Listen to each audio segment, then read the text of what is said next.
Hello and welcome to Living Legacies of the Ozarks. My name is Hayden Head. And my name is Sue Head, and we're here on the campus of College of the Ozarks. And we're very excited to introduce you to what might be a familiar face to you already, Terry Sanders. That's me. Well, that's you. Welcome. We're so glad you're here. Your face is everywhere. That's the truth. You know, a lot of people don't know my real name, Terry Sanders, but you're that guy. I see you everywhere. And I tell them I am. I'm all over the place. I'm like crabgrass. You know? But that's always by design. I've always wanted to have these multiple jobs and to work in Branson, Missouri, and to have fun and entertain. And I'm living the dream, which is just, you know, not everybody lives their dream. Yeah. But I was focused from the age of 5. When I first came to Branson in 1964, I was 5 years of age, and we went into Silver Dollar City. And we could afford to go there because then it was free. You paid $1.25 to go down into Marvel Cave. And things have changed now. Yeah, it's like $80 a person, and no one knows we have a cave. But we walked in there, and I remember just looking around. I saw those silly hillbillies. They were having fun in those shootouts. They had a stagecoach. They had a steam train. Everything a kid would love. And I did. I loved it. And then the thing that really cemented that was a few years later, 5 years later, the Beverly Hillbillies came to Branson and filmed 5 episodes at Silver Dollar City. But it was amazing. The light turned on at the age of 5. That night we went to a show called The Shepherd of the Hills Outdoor Drama. Same thing. I was watching this outdoor drama, this play, these wild characters, bald numbers, the bad guys, and you had this love story going on. Then you had this silly guy from the city called Ollie Stewart, and he walks so silly. And I heard that audience laughing. And I said, I want that. I want to be a part. I want to be that guy. And then the next night we were able to stay 2 nights. And so the next night we went to the Bald Knobber Jamboree, the original Bald Knobber Jamboree. And same thing, I saw people, seated and watching this amazing show with that country music, Then they had these hillbilly comedians, 4 of them. And I heard the laughter, and I said, that's it. This is what I want to do. So I talked to professionals all through my young age growing up, and they all said, get your education. Get your education. So I did. So I went to SMSU, back then, now MSU. But I was with good company. I started college the fall of 77. 2 years before I got there in 75, John Goodman and Kathleen Turner were, of course, alumni. They had just graduated from there with our acting professor, Howard Orms. Howard was a great guy. He had this voice, and he made us work, And Howard is the one that really instilled the work ethic in me. I know that you're supposed to have a job, but Howard said, Terry, it's a tough business. You got to get in there. You got to get a job. And when you got a job, get another job. And you got to keep those jobs as long as you can and keep getting other jobs. And so I really do have 8 different jobs in the Branson area. Please tell us about those. Yes, please. It's wonderful. It's sometimes a little cray-cray, and I always have to check my phone, although they're both Apple products, the computer at home and my phone, to make sure that they're in sync. So I make sure I go to the right place at the right time. But it's wonderful. It all rings true because Howard said, what do you want to be? Do you want to be a star? I said, no, I want to be a working actor. And he said, that's the key. That's why you will be successful if you maintain what I've told you and what you have up here and in here. And so I get up every day, and seriously, the first words out of my mouth are, thank you, Lord. Because how blessed, whenever I graduated from college, I had friends go to New York, some went to Los Angeles. They struggled, some had some successes, but most of the time they had a regular job, and they were doing this, trying to make ends meet, And here I've always worked in Branson. It's a What are dream some come of the true. things? What are some of the roles that you've had? Oh my goodness! At Silver Dollar, that's my main job. Always has been. This is year number 46 for me there. Wow! Yes, I know. And You it goes started when you fast. were born. I wish. Right there. I was born in Marvel Cave. That's right there. Wipe off the guano. He's okay. So it was wonderful. Right now at that place at Silver Dollar, I play 5 characters a day. I start off as the time traveler, sir. Yes, Alexander Osterman is his name, you see. And he greets the guests as they get off of those trams. Welcome to Silver Dollar City. Ride my ride and travel alone. And then the next character would be Colonel Paisley Aloysius Paul Nail. He's the banker. Now, if you know that name, Paul Nail in Branson, they're very famous because around 1900, the Paul Nail family, this is all true, came to Branson. They put in the very first bank. And had it not been for Ben Parnell in 1955, who loaned the Hershen family $17,000 to get Silver Dollar City open by 1960, we would not have a Silver Dollar City as we know it. But then, he saw in Mary Hershon and her two sons, she had just become a widow. Matter of fact, it was supposed to be Hugo Hershon to go to the bank to get the loan. Hugo kills over with a heart attack. So they, buried Dad. And so she said, well, boys, we're going to follow Dad's dream. So they went to the bank, and thank goodness for Ben. And $17,000 back then, that was a chunk Well, of into money. a woman. I mean, Oh really. my gosh, yes. And she had no business experience. She was always a housewife. And so for her to say, okay, boys, buckle up. Here's what we're going to do. But, that is so brave. And it just tells me, because when I would come as a kid growing up to Silver Dollar. And when I became an employee, I had better understanding of who they were, why they were, and how they did it, because they had nothing, We were going to go into debt. We don't know what this is going to be. It's going to be, we're in the cave business. And all of a sudden, the cave business was, secondary. We had so many guests. I think our first year, 1960, which right now it's our 65th anniversary for Silver Dollar and Shepherd of the Hills Play. Both started in 1960. But we were in the cave business, but I think the first year, I think they said it was 250,000 people. Oh my goodness. Yes, at $1.25 a person. Okay, now we've got some income. Now they realize, so that's why they put up a lot of the storefronts, had other things to do, so people would have something to kill time while As they're they're waiting to go into Marvel Cave. So to know their history and to know their hearts. And that's why I love working for and with the Hershon family.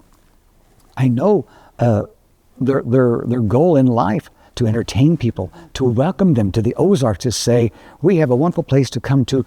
You have a great past ahead of you, and that's one of our logos. And you walk in there and you forget about the real world. You go in there and you forget about that, you have fun. We've got rice, we've got crofters, we've got food, we've got shows, things to just get away from everything and enjoy it.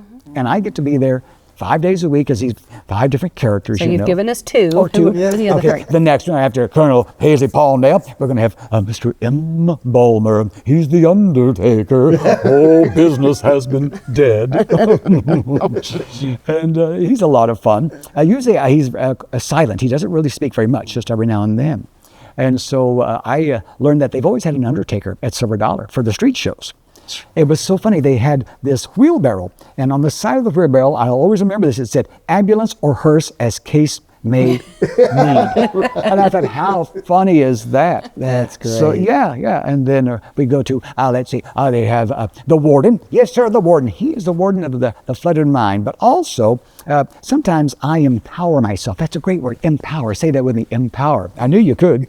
Anyway, I saw a need for something. I cannot be everywhere on that park. We have 100 acres that we actually utilize. Now, we've got thousands of acres over there, but we use 100 acres.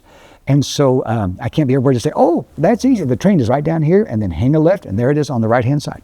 And so I started with a piece of chalk, and I would write on the ground an arrow and then the word train. Well, after so many people walk across that, it's just chalk. It goes away. Well, they found a liquid chalk. And it dries rather quickly, and so I would write this arrow and then the word train. Well, people need to go to the restroom, and so restroom's over here. Now, here's a thing that makes me feel kind of old now, okay? Yeah, I used to just draw the side of an outhouse and an arrow, and people would laugh at that. They thought that was the funniest thing. Oh, there's the outhouse.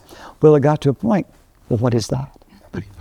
No one knew what an outhouse was. I grew up, rural area. We had an outhouse in my grandparents' home, great-grandparents' home. So, yeah. Even if you put the moon on it, they didn't know what it was. Even the moon. Oh, yeah. No, did not crying out help. loud. So now it's restrooms, yes, indeed.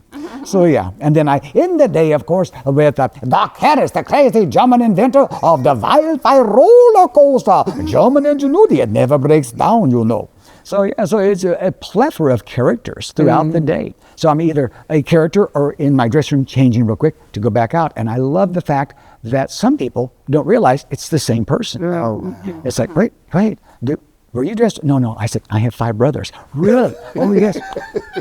Hello? Okay. Now, but you said you had 8 jobs. So you give us characters. Oh, my God. But that's one job. That's one job. Yeah. Now, this is my 9th season to be at the Americana Theater with C.J. Newsom's Classic Country and Comedy, where I play 8 characters in that show. Oh, my Holy goodness. Yeah, so, really, I am the king of Velcro. Put it on, put it off. So, yes. And then, of course, now those are 2 jobs. I also work for Big Cedar Lodge. I've been down there. This is my 15th year to be with Big Cedar Lodge. And I'm thrilled about that. I started off doing the wagon rides. We'd load people up on the wagon, and the horses would take us down to the lake, and Table Rock, and Clay Self would sing to them, and I would sing along and just have fun, load them back up, take them away. And well, since that time, I now get to produce all of the major holiday shows. So if we have a Memorial Day, 4th of July, Labor Day, then Christmas, I get to write the shows, find bands to put together, put on that, and so I get to do the shows. And at Christmas time is wonderful because I get to be the Grinch. This will be my 5th year as the Grinch. I love the Grinch. At Big Cedar? At Big Cedar Oh Lodge. my goodness. Now, I love to work, obviously, with 8 jobs. Now, here's how it works for that one. Now, throughout the week, like this last season, 2024, I was working for Big Cedar 4 different times a week. Okay, 4 different times a week. The 4th one, though, would be on Saturday nights on my supper break from Silver Dollar. I would leave there because I play Clarence Peabody. Clarence is Santa's helper, just what ho-ho wants, ho-ho gets.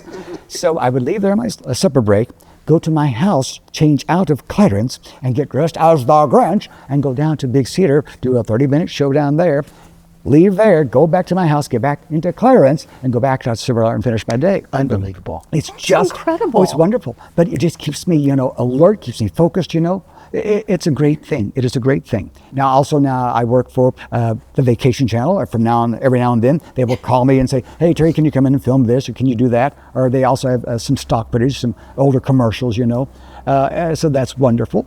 Let's see. I also work for Little Hacienda. I do their social media on Taco Tuesday at Little Hacienda, Hollister and Branson. And so I do this Facebook Live for them. And so on Taco Tuesday at 11 o'clock, every Taco Tuesday, I go to both locations. I've got the camera on me, and we talk about, what's going on in Branson, but also here at Little Hacienda, being Taco Tuesday. At the Branson location, they got the drive-up. $1 tacos at the drive-up only. So I get to do that for them. Personal appearances. I love personal appearances. So I have people, matter of fact, I'm getting ready. We're going to do a special private show this Saturday night over at the Branson Towers. So I'll do that. So I get to arrange my schedule. Say, okay, I've got a window of opportunity right over here. So that's great. And my wife and I also have a little Airbnb called Grandma Beulah's. Now, Grandma Beulah is one of my characters I've done for years. And so when we put this together, we had a rental house. And then the lady that was living there for 17 years had to move out and go to a healthcare facility. And so Dee Dee said, you know what? We ought to try that Airbnb thing. Now, this is started planning this in 2019. And so we worked on it for a year, and July of 2020, we opened up Grandma Beulah's. But we said, for a marketing standpoint, what's going to be our catch? And she said, well, it's a little farmhouse, but she's located right there in Branson. It's one of the original farmhouses of Branson, built in 1910. Oh, wow. really? And so and so we kept the theme of a farmhouse there, the decor and all that. And so we call it Grandma Beulah's. And so there's a couple pictures, like there's the guest book where you can get information about where you want to go, things to do in town, stuff like that. But there's a picture of me as Grandma Beulah. And in fact, after I finish being with you wonderful people, I get to go home and change into Grandma Beulah. I'm going to be driving to Ozark, Missouri, where I'm going to be on a podcast because they're doing a chef, and he's promoting different restaurants. And so Grandma Beulah is going to have a good time tonight. Ooh, I cannot wait, kids. Clean your plates. So yeah. That's great. So, yeah. It's Well, as someone who had a Mama Beulah back in the day, I really appreciate that. It's wonderful. She yes. was my grandma. It's great. And that's what's really kind of fun, because whenever I leave my house, like sometimes I'll go in, Terry goes home, he's Clarence Peabody. Here comes the Grinch. And that's fun in traffic. You're driving your car I'm as a sure. Grinch. You have people drive up beside you, and they're like, it's wonderful. So I do have a question for you, please, because please. clearly, your life is built around comedy and around performing and being with people. And as you know, the Ozark Mountain Legacy wants to not just promote, but to preserve the hope and hospitality of the Ozarks, the same hope and hospitality that you found as a child when you came to Silver Dollar City. So how do you see comedy working with hope and hospitality? Oh my, it is essential to life. We all need to laugh, and a good belly laugh, 2 or 3 a day, keeps you healthy. It does. The world has become so serious. We're so heavy laden with so many topics, and it's overwhelming. Most people have their phone and, let me see what's going on Facebook. Oh, look at the news. Oh my goodness. And so we need a break from that. And so as a child, I knew the importance of laughter. 4 days before my 3rd birthday, my father, Ivan, tragically died. Okay? And so as a child, being 3, you don't understand what death is. You just know, Daddy's not here. But now I see Mommy's sad and my brother Leland is sad. And so Grandma Jewel, they're all sad. And now I was always silly as a kid. So I found early on, if I was silly, they would just laugh. Oh, that did you see what he just did? That little cartwheel right there? Oh, did you hear what he's the funniest thing. And so I knew early on, without even knowing it, the value of laughter. And so I never was a genius, okay? I was never smart, okay? Now, my brother Leland, oh boy, I mean, like 100% recall. You know, me, I would pray to the Lord above for like a high F, okay? And I don't mean, woo, you know, yeah. But, you know, the comedy thing saved me because I did the drama classes, the art classes, the PE class, all that I excelled at. And so I found my niche and what I could do well. And so I have used it every single day. And I see that every day. We talk about people who come to the Ozarks or wherever that you're at. Everyone around you has a story. We don't know what their story is. He's fighting this battle. She's got this thing going on. Those kids over there, did you know what happened to those kids' mom? You know, that type of thing. And so I love to welcome people, to make them feel like this is your home and I'm your friend. You know, it's just amazing whenever you feel that, and you try to be genuine, and I try to be, because it's important, because people can see through nonsense or, you know, a lie, if you will. To me, I'm just me, and I want people to feel that they are safe, that we're going to have a good time, and that I will keep them on their toes, because did you hear what he just said? Oh my gosh, that is so clever. So, you know, and I've learned that don't just have a stock line and it's the same line person after person after person. Right. I have, over these years, developed a way to say something to each person that I see, something different, because everyone has ears and they all hear that. And if they hear the same thing again, they're like, you're saying the same thing. So you learn what you need to do to make people feel welcomed. Could you tell us the story that we were talking about Lacey? Oh my. For many years, there's been this young girl who's now grown up to be a young lady. Her name is Lacey. And she has had health issues throughout her life and will continue to. And my heart is good for everyone, but whenever I see someone, especially young, and they have a battle, they are fighting, boy, oh boy, I go right to them. You know, and sometimes Lacey is in a wheelchair. And of course, we all know etiquette. You don't stand over there looking down, so they have to do this because it hurts their neck. You get down on your knees and look them right there in the eye. Lacey, how's it going today? Are you doing okay today? Oh, good. Now, don't you get to go to Camp Barnabas soon? Oh, yes. And so she tells me all about that. And her grandparents usually bring her down. And they're just so touched that we always remember her. But it's important, you know, especially knowing the situation. It's so vital that we all feel loved, no matter what the deal is. You know, anything, any type of affliction, just say, I love you, and just give them a big old hug. You know, some people there's that gorgeous girl, and they just, because they don't hear that. And it just breaks my heart. We all need to know, you're handsome, you're beautiful. We all need to understand, we all need to be loved. And I see the potential here where I'm at to do that every single day. And you can open up your heart, and you learn how to judge people, how much information you can give, or how much that they want to accept. Somebody like, no, we want to focus on this. Let them do that. At Silver Dollar, we do VIP tours, and so they pick who they want to be their tour guide, and so we will spend that day with them doing whatever they want. Okay, you don't like to ride rides, but the kids do. Follow me. So I get to ride roller coasters and get paid for it. So yeah, but it's a great thing. When my wife, Dee Dee, and I got married in 1988, we went to Hawaii, and I learned something from them. Because again, tourism, Yeah, you know, Hawaii is big on that. And all of those wonderful tour guides that we had, because we took all these excursions, every single one said, hey, cousin, aloha, cousin. So you were their cousin. And I thought, what a great thing. So my thing is, well, howdy, friend. Oh, there's my friend right there. Oh, I know you. How are you? There's Hayden and Sue. Look at you, Sue. So young, child bride. Oh, thank you. Cradle robber. So yeah.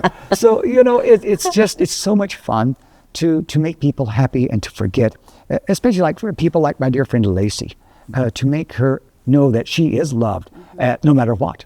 There's nothing. So it's incredible what we can do. And everyone has that chance. Whenever we get up, we go, say, to the gas station, fill up, you go inside to pay or whatever you want to get, whatever, learn those people's names who's behind the counter. They're going to know you. Oh, there's Terry. Oh, yeah, and you just make people feel good. When I leave like a convenience station, hold the door open and somebody come in and I say, oh, come on in, everything's free today. They look, and I just laugh and walk on. It's just little things. And it doesn't cost a dime, didn't take an hour, 2 seconds. 2 seconds, and you've made their whole day turn around. That's what we need to do. What a life. Well, it is, and it's a great life.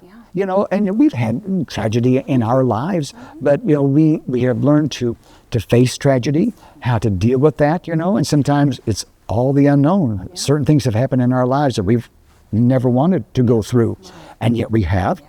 And even today, we were having lunch and we were talking to a friend of ours who's on the radio, and we're talking about a mutual friend who just lost his son.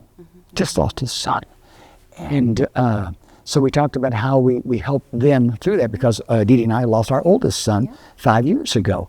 And so it's a learning experience that we don't want anyone else to go through, but it happens. I remember growing up, hearing, or you heard, they lost their daughter. And so you learn how we, as much as we even hurt, we can also help others at the same time. Right. And sometimes you just listen. Yeah. Just listen. Sure. And it's an incredible thing. Something I don't know if I stole it or if I even came up with it, but for our son's celebration of life, I used the term, there are no words, just love. Mm-hmm. Because whenever a person loses their spouse, they're a widow, and you say things, but when you lose a child, that's just, and there is no word for that. What do you say? There's nothing you can say. Right. And so you just love. You just hold their hand and I'm always here for you. Yep. And then you get through, and then brighter days come along, and then you learn to laugh. Oh my gosh, did I tell you the time when Austin did? You learn to manage the pain and to make it good. Because the death was this big, the life was this big. Oh my gosh.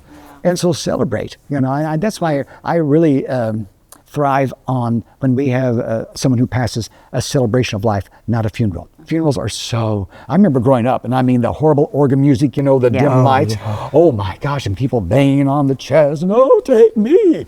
Oh my gosh, take me out of here. Oh yeah, seriously, I don't want part of this. Yeah. So, I love the fact that we celebrate, and it's been humbling to have so many people say, would you do so-and-so's service? Would you help with that? Because it's the unknown, and if we can help people along the way, wow. Absolutely. And when we can laugh at a funeral, we have done well, because then we're remembering the good things, not that one part. Right, yeah. Exactly. Yeah, it's incredible. But exactly. That's up to all of us. We all of us have the opportunity to do what I'm saying right now. Yeah. Get out there. It's your attitude. It's how you can handle things and how you have compassion. And that's what will get you through anything, compassion. Sure. And here we are in the Ozarks, and we are compassionate people. We want people to come back because it is, yes, a tourist area. But you know what? We also realize the value of the friendships. Out of my 46 years, there are people that, some kids who were pen pals in 1980 when I first started, and I'm still in touch with them. Now they're married with kids, and they've got kids, It's phenomenal. It's amazing. And we were just pen pals. Oh my gosh, and here we are. Mm-hmm. Here we are. And that's what it's about. Some people just come here once and they're gone, but others, they come back again, and now look, we've got a baby. Now look at this. It's You've wonderful. been such a great ambassador for our area, just in the hospitality area of people, so memorable in all these times. I mean, I can think of different times throughout the 25 years that we've lived here that I've seen you in different things and just thought, he is so hilarious. Oh my goodness. Oh my word. We're so blessed to have you in our community. Thank you. And thank you so much for being with us today and sharing your story. Oh, thank you. The ups and downs. And you do bring so much hope and hospitality to so many people. And we just appreciate all you bring to the community. Thank you, Terry. Hayden, thank you. And Sue, thank you. Thanks for being here. Did we cover everything? Because I talk an awful lot. I'm kind of bashful. I don't talk. Anyway, so in 1962. And thank you so much for joining us here at Living Legacies of the Ozarks. We hope you have a great day. Thank you, Terry.